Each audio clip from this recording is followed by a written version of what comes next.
Hello everyone and welcome back to TowerGate. It is TowerGate day number 660, January the 12th, 2019, Saturday. Thank you so much for tuning in. Well, we got some interesting stuff going on here today. I am sure many of you people have seen these two articles by now, written by Jeff Carlson, who's done a lot of good work on the dossier and things and such. Writes now for the Epoch Times. He had his own website, themarketworks.com.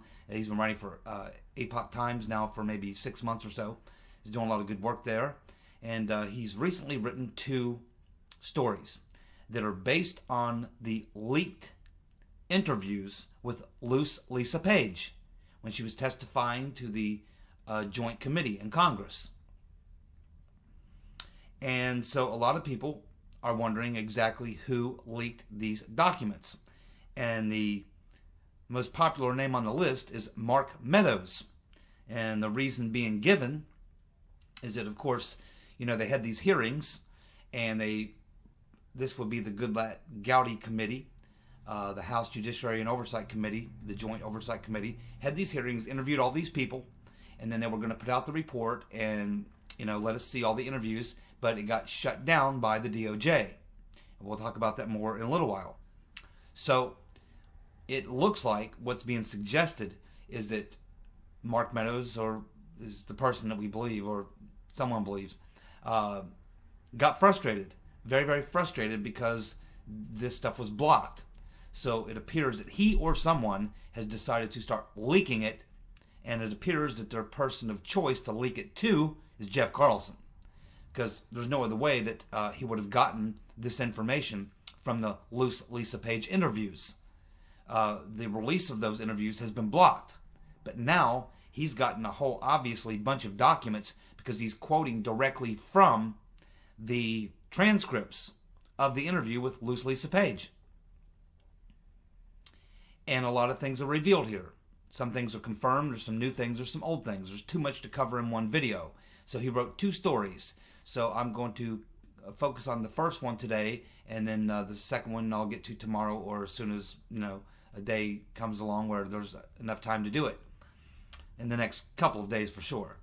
So I'm going to just go through some of these new things in case you haven't read either of those two articles or heard about this. It's pretty interesting stuff. So here we go.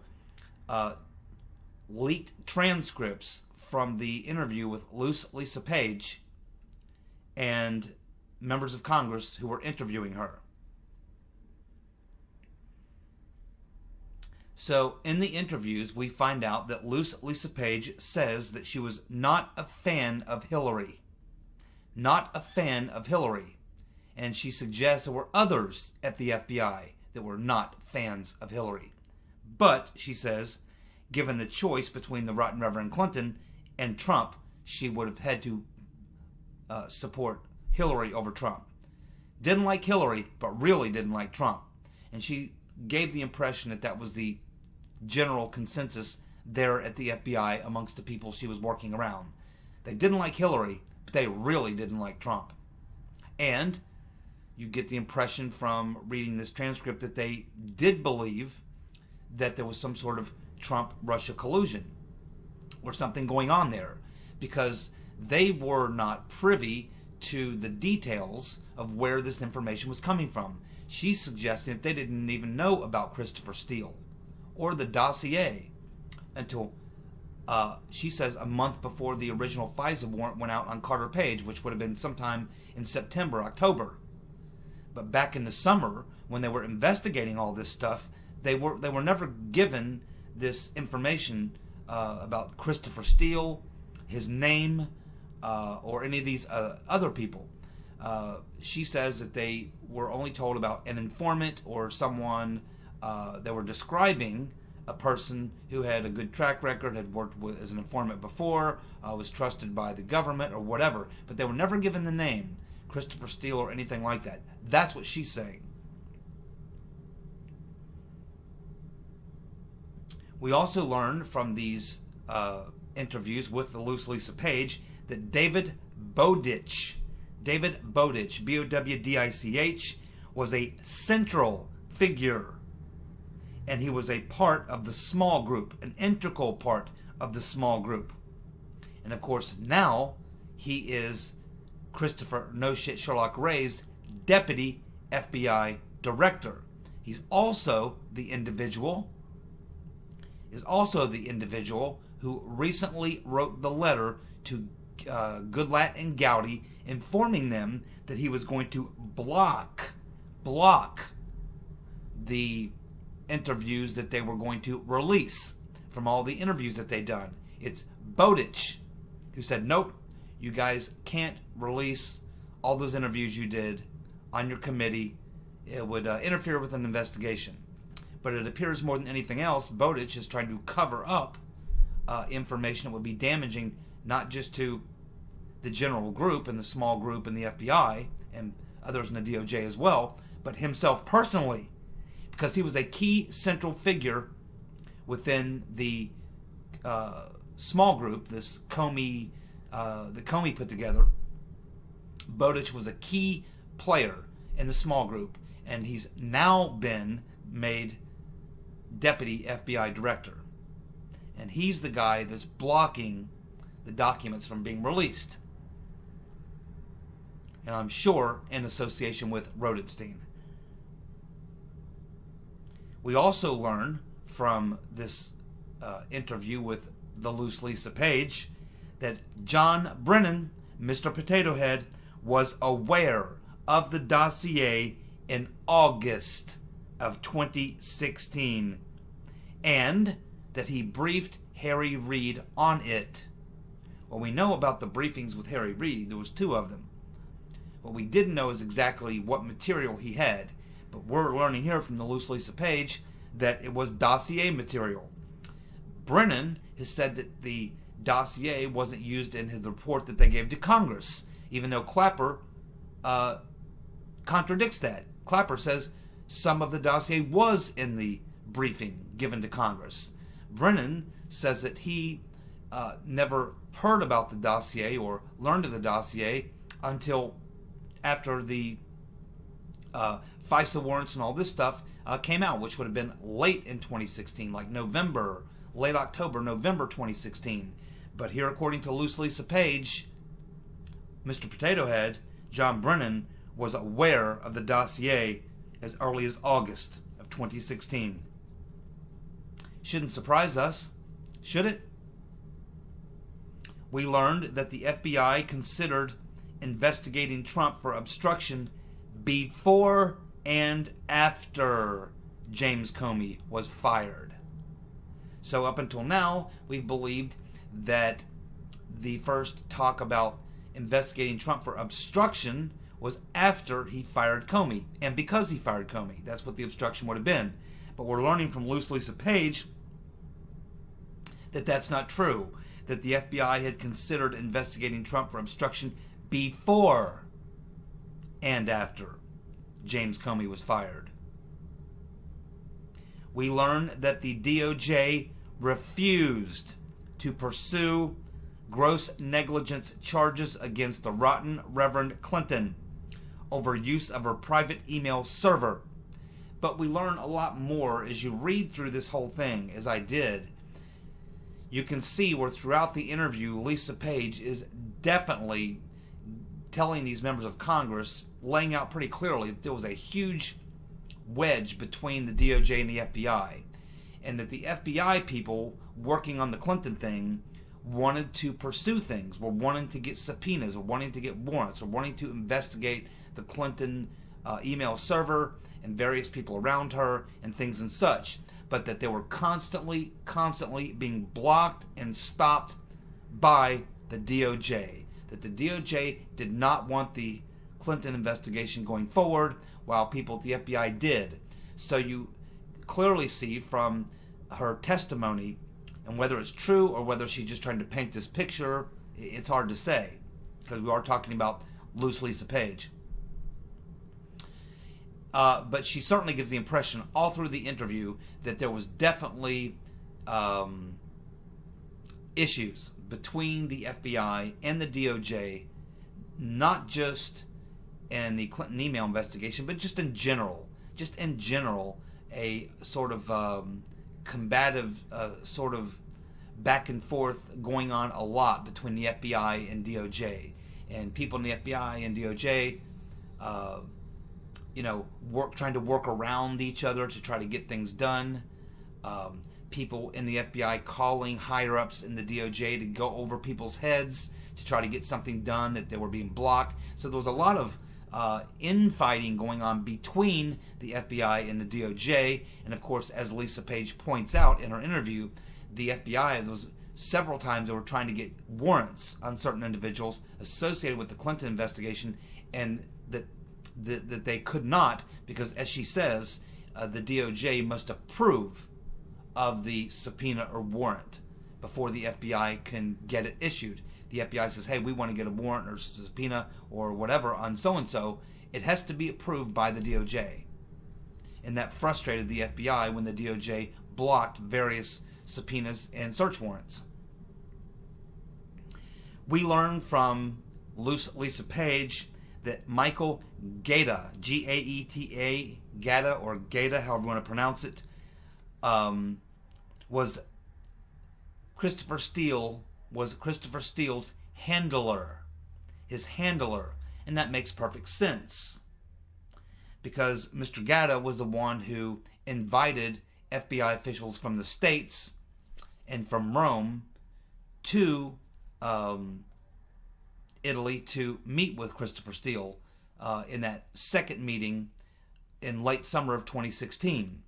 We know that Steele and Gaeta became good friends when Steele and Gaeta both worked on this soccer fiasco, the World Soccer thing that went down with corruption and things with the World Soccer League, and both Gaeta and Christopher Steele worked on that for their respective governments, and that's when they first came into contact. So naturally, Christopher Steele reached out to Gaeta when he started working on the dossier stuff, and he was the guy that Steele was feeding the information to. So naturally, it would make a lot of sense that someone at the FBI would tell Gaeta, because Gaeta was head of some, division of the FBI in Rome, and it's probably at that point someone said, yeah, you can keep working with Steele, you can be his handler, or you can be the guy managing this for us.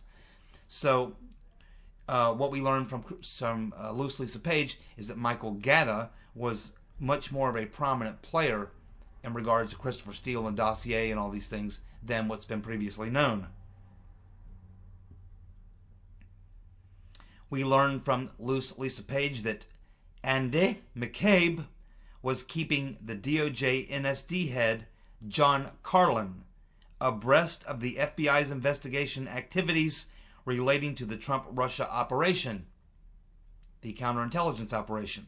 So this is something that we could certainly, and again, there's various points in this interview where Lisa Page suggests that it was John Carlson who McCabe would sometimes contact when he was getting stonewalled by the DOJ or was getting something from the DOJ he didn't like. He would try to go over someone's head by going to Carlson, who was, of course, head of the DOJ NSD division. And if you remember, it was John Carlson that after signing off on that first Carter Page FISA warrant, resigned the following day.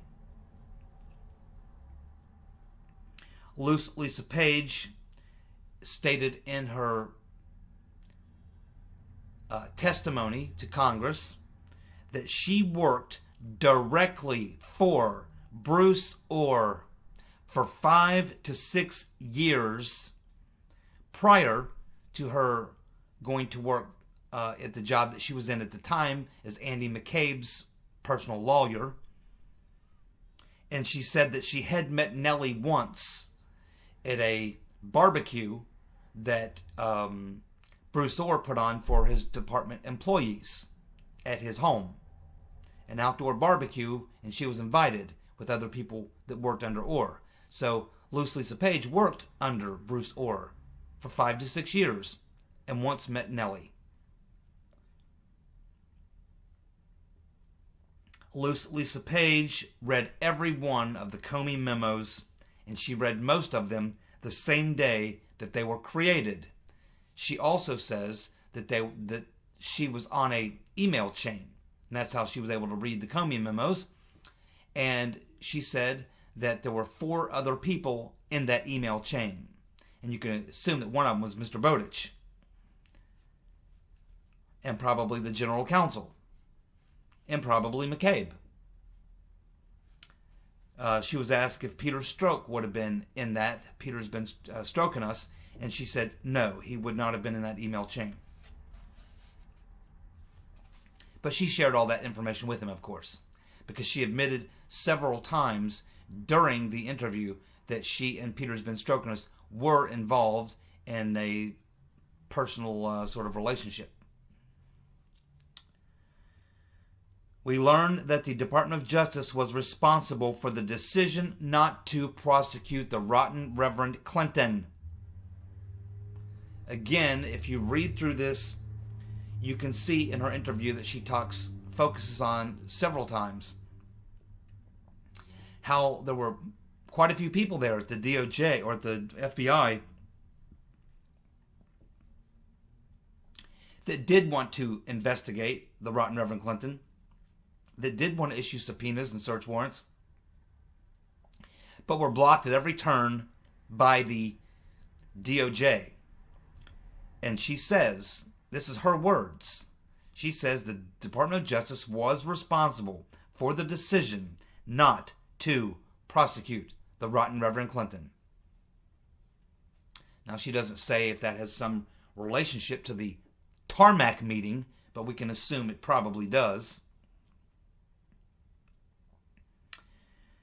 Lisa Page admitted that it was not normal for a fact witness like Cheryl Mills or Heather Samuelson to be present when a subject of an investigation is being interviewed. But she says that the FBI did object to that. And they said, wait a minute, you can't have Cheryl Mills and Heather Samuelson in the interview with the rotten Reverend Clinton. They're fact witnesses. But the DOJ overruled them. Said, sorry, we're going to do it anyway. And they're talking about the interview where the rotten Reverend Clinton was interviewed 2 days after the tarmac meeting by the FBI. Of course, she wasn't under oath. They never recorded it, never taped it, never took any notes. And they also allowed 2 fact witnesses, in the case Cheryl Mills and Heather Samuelson, to be present.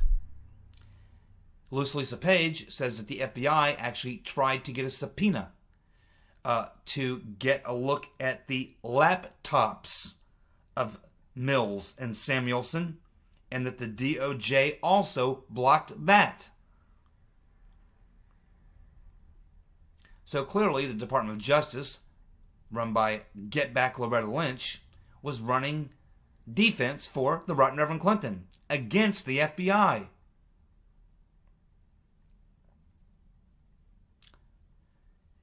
George Toscas was the DOJ point man, blocking the FBI from investigating the rotten Reverend Clinton email server crimes, according to Lisa Page. And keep in mind, Toscas's boss was John Carlson.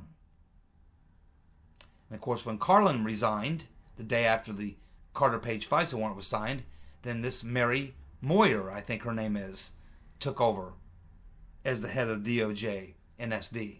That's National Security Division. Which, of course, is what the DOJ NSD, of course, Horowitz was trying to get documents from there, and Sally Yates blocked him, saying, so sorry, you can't look into the DOJ NSD, Mr. Horowitz, because that's where all the secrets were being held.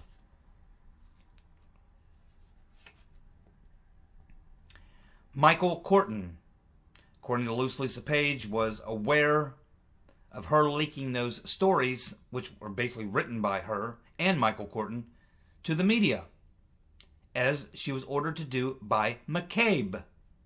And she says that Corton was practically sitting beside her as they wrote them articles for Andy McCabe to leak to the media.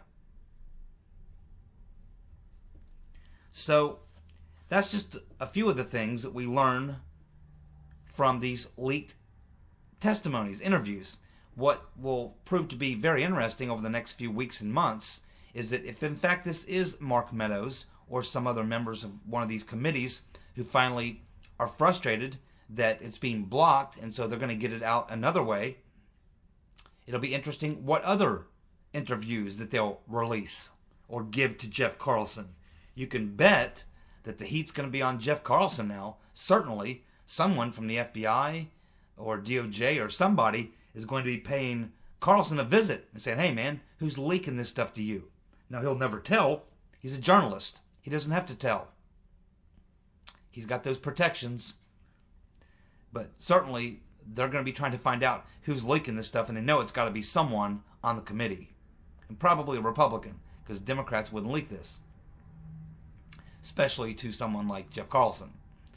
So obviously someone on that committee is frustrated that they're being blocked, and they're going to start leaking this stuff. Looks like exactly what they're going to do. And it very well could be Mark Meadows. Or one of his friends on the committee. Could be several of them that are going to start doing this, and maybe they're working in tandem. But certainly to get these documents leaked is a major deal, and I expect that we can see more of these leaks coming out. That would be great. So there's some more on this loose Lisa Page interview. I just don't want to spend any more time on it today because I have other things to get to. But yes, we'll keep watching, and I'll go through the other article the next day or so, and we'll learn some more very interesting facts, filling in a few gaps, and certainly giving us a better view of this thing that was going on between the FBI and the DOJ. And it's been pretty evident because you can see this fight between McCabe and Rodenstein, clearly showing that there was sort of a competition between the FBI and the DOJ, or at least ways there was this deal where the FBI was trying to investigate the DOJ, was essentially playing the heavy hand because they control the deal. And you can see that loose Lisa Page in these interviews is telling us that a lot of people in the FBI are very frustrated with how the DOJ was blocking them from doing a serious investigation of the rotten Reverend Clinton. Okay, we got some time to get these last few stories in. They're very important. More rumors about Ginsburg. She still has not shown up, and the whisper campaign now is getting much louder that she, in fact, is likely not coming back to the court. That she is actually in very bad shape, that her doctors are not giving her that much longer, and she likely will not resign. She will likely try to hang on as long as she can and probably die as a Supreme Court justice. There's no evidence at this point that she is going to step down or resign or anything like that, but there's plenty of whisper campaign going on, and it's making its way into the White House. They're apparently in the White House. They are secretly preparing for that vacancy. They're secretly preparing for the vacancy. So it's in the whisper mill right now. No one wants to report on it right now because you don't really want to do that until, someone official, because you don't want to come out and it just doesn't look good, right? So apparently nobody wants to really talk about the fact that Ginsburg is very ill, not doing very well, probably not coming back to the Supreme Court, but she's not coming out resigning either. She has no spokesperson or anyone making any statements for her, so we can only assume that she's just going to try to hang on as long as possible, and she's going to pass away at some point as a Supreme Court justice. But secretly in Washington, in the whisper mill, the White House and Republicans are planning and preparing for a vacancy at the Supreme Court. Well, just as me and many other people, quite honestly, have predicted, the Democrats are beginning to crack. They are beginning to crack. And we now have, I've lost count of the number, but I was reading an article, a couple different articles actually, which name names of 15, 20 Democrats who are publicly now making statements to media figures on TV, including CNN, MSNBC, that they're not opposed to building the border wall or a fence or something. They're saying, yeah, we need certain areas along the border do need some sort of wall or fence or something like that. We agree with that. See, because the two positions that Pelosi and Schumer have taken are, number one, that there is no crisis, and number two, walls don't work.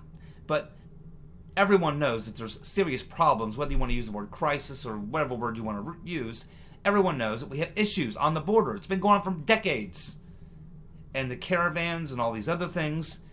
Trump did address the nation the other night, pointed out the number of drugs and criminals and people coming from everywhere in the world, not just Mexico and Central America. Everyone knows that there's a problem at the border, okay? So that first point that Pelosi and Schumer try to make is just it's not resonating with anybody. And the second point, that walls don't work, is also something that just doesn't resonate, because everyone knows they do. Because everyone lives around communities where there's walls everywhere. We have walls everywhere. Walls at your house. Walls around the house. Walls everywhere. Everywhere. Everyone knows that walls work to some extent or another. So the two main points that Pelosi and Schumer are trying to spread are just simply not resonating. Now, they can get away with it and lie through their teeth because they live in districts where, quite honestly, they could say anything and get reelected. Pelosi and Schumer could say anything and get reelected in New York and California, where they live. But a lot of these Democrats that live in purple states or states that Trump won, or live in border states, or just more conservative areas of the country, they know that the people in their voting district are not stupid. They are not going to walk out there and mimic the line of Pelosi and Schumer and say, yeah, well, walls don't work. There is no crisis. They're not going to do that. Joe Manchin isn't going to do it. I can assure you of that. None of these people who are in the sort of the Midwest, these Democrats in the Midwest, are going to come out, whether you're in Wisconsin, Minnesota, Indiana, Ohio, Kentucky, West Virginia. You're not going to be able to walk out there and say walls don't work and there is no crisis at the border, because your constituents are going to think you're nuts, even if you're a Democrat. So these Democrats, 15, 20 of them, are now basically coming out, going on MSNBC, CNN, being quoted in the New York Times, the Washington Post, is saying, no, I mean, we do need some border wall in certain places, and yeah, we think there is problems at the border that do need to be addressed or whatever. So, in other words, the Democrats are cracking. They are cracking. And then you've got a whole other group of Democrats who are not really with Pelosi and Schumer, because they're so far to the left of even Pelosi and Schumer that they want ICE abolished, they want wide open borders, and are proud to say it. Complete, sanctuary cities, the whole 9 yards. So here we have the split with the Democrats. Not everyone is towing the line.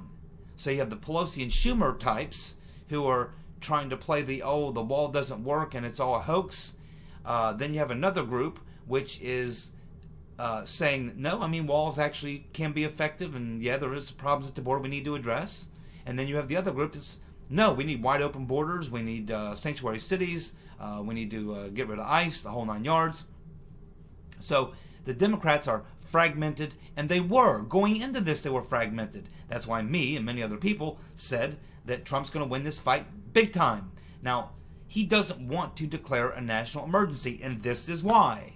This is why. Because Trump believes if he just waits a little longer, maybe a week, maybe two, maybe a month, that enough Democrats will crack, that he will win. And he wants to win this way. He doesn't want to win by declaring a national emergency. He doesn't want to win that way. He knows he can win that way tomorrow. He wants to win the other way. He wants to win by forcing 10 Democrats in the Senate to vote for it, and enough Democrats in the House to vote for it that it's done through the Congress, and that you get some other things in the bill as well, not just building the wall, but other things regarding reforms on the immigration policy itself. So this is the hand that Trump's playing, and he's totally holding the good cards. Believe me, it's just like I've been saying. Trump's going to win this. It's only a question of how big is he going to win, and how is he going to win. And when this is all said and done, it's very likely, as I said in yesterday's video, that this will be such a massive faceplant for Pelosi and Schumer. They may be forced to step down their leadership positions. They've bungled this one badly, very badly. As I said, political suicide. William Barr, is refusing to meet with Democrats. He's been meeting with some Republicans, but he's refusing to meet with Democrats. And he apparently is getting cover from the DOJ. And the Democrats are being told, no, you can't have a meeting with Mr. Barr because of the government shutdown. So they're using the government shutdown as an excuse why the Democrats can't talk to Barr, even though he's been talking to Republicans. But I think that probably when they ask Barr about that, he's going to say, well, those are not official meetings where Republican members of Congress want to interview me or have meetings with me. Those are just my Republican friends I'm talking to, that I know, that I'm just having conversations with. This is probably how he's going to play that. Here's a very interesting name that's now being thrown into the mix for Democrats for 2020. This is a very interesting name. This is one that is one, not that I would take seriously to beat Trump or even win the nomination, because it's not going to happen. But another almost Bernie Sanders type person who literally could throw her hat into the ring and be the sort of Bernie Sanders of 2020. Because I think Bernie is going to throw his hat in the ring, but I think lightning in the bottle struck once. He had his opportunity. A lot of people who supported Bernie don't support him anymore. I don't think he's going to be nearly as popular as he was the last time around, and he'll bail out quickly when he figures that out. But this person is someone who's admired by a lot of Democrats across the wide spectrum. And this is someone who's not an idiot. This is a smart person.